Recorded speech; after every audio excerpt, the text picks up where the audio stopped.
Rob Smith here at Cage Warriors Newcastle. I'm here with a victorious Ieuan Mackenizie. Ieuan, I mean, that was just saying that might be the deepest guillotine I've ever seen. So how are you feeling right now? Talk to me through that finish and that performance. I'm feeling over the moon, obviously. Like Keir Harvey, compared to the records I've faced before, massive step up. He had 8 more fights than me. You know, I knew I was like nervous going in because I knew it was such a big step, but at the same time, I knew I was ready. And with the guillotine, we were drilling it backstage. I catch everyone with guillotines in the gym. Like, you know, I'll get him. That's all I'll go for in the gym, right? So it's about time I got one in a fight. And when I heard there was a minute left, we had drilled him coming up onto the wrestle up, and obviously it was like 30 seconds left. I thought, you know, fuck it, just jump the ghillie. It's a bit of Chris Duncan there. Don't be silly, jump the ghillie. Don't be silly, jump the ghillie, exactly. And so, talking about that, you mentioned that you're fighting someone who had 8 more fights, and you mentioned there was a bit of nerves. And so, when you initially got offered the fight, was there any thought of thinking like maybe this is a bit too soon, or was it just like fuck it, let's do it? No, well, yeah, a bit of both, right? So, when I saw him fight Rory Evans last, I think it was last November, I thought I could beat both these guys. I knew I could beat both these guys, and I specifically asked, I think my manager asked Ian Dean for Keir Harvey, and then they offered me him for this card. It was either him or Rhys McEwen. I really like Rhys, so I don't want to fight him yet if I can help it. But you know, I'd already said in my head that I could beat Keir. I thought no one with under 6 fights or 6 fights like I've got would fight me in the UK. There's not a single person, so I knew I had to take a step up, and clearly it was worth the risk.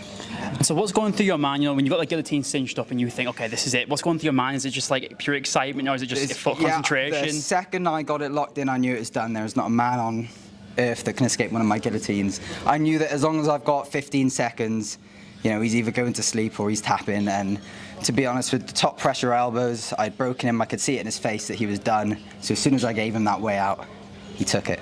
And so from, you know, photo shoots for Eric's to winning in Newcastle, what's that been like for you, you know, getting support of brands like Eric's, you know, unbelievable company, shout out to Eric's. Yeah. So what's that like for you to get support by these big companies, and, you know, recognising your ability? Yeah, big shout out to Eric, Rich from Eric's. He came to me last April before I made my Cage Warriors debut against Solomon Simon at featherweight.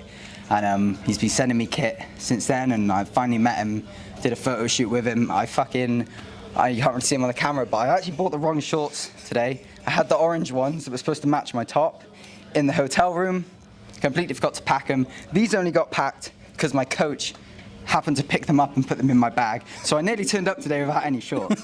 So yeah, apart from wearing the wrong shorts, but these ones are still Eric's and they're still sick anyway. They just don't match my top. What happens if you turn up with no shorts? What happens then? Fuck me, I'll just go out in these diamond ones, and then they got these little strings on them, so fuck knows. I think my coach has a pair of Eric's gear in his car, so he just run out and grab my pair from his car. And so, you know, there's $5 on the line tonight, first round finish, and you know, you gave a specific answer. You know, what would you do with that $5?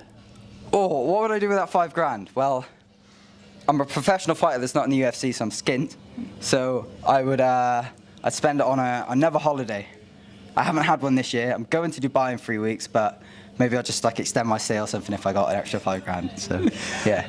And so what's next for you? You mentioned that you were offered Rhys. I know obviously Rhys is part of Eric's as well. You've got a good relationship with him. So obviously I think you want to avoid that fight based off your relationship. So is there anyone in the division you'd like to fight? Because, you know, Keir Harvey's a top guy. You know, Rhys is a top guy. You're getting off of these big names. The only likely step is to fight someone. Right. Yeah. The only way is up. I mean, you know, if Rhys or that lad he's fighting get big wins tonight, I'd happily fight one of them next. But you know, my coach just told me it's a rush, so I'm not going to be like set on fighting anyone. There might be, you know, there's only a 1-fight deal I've signed.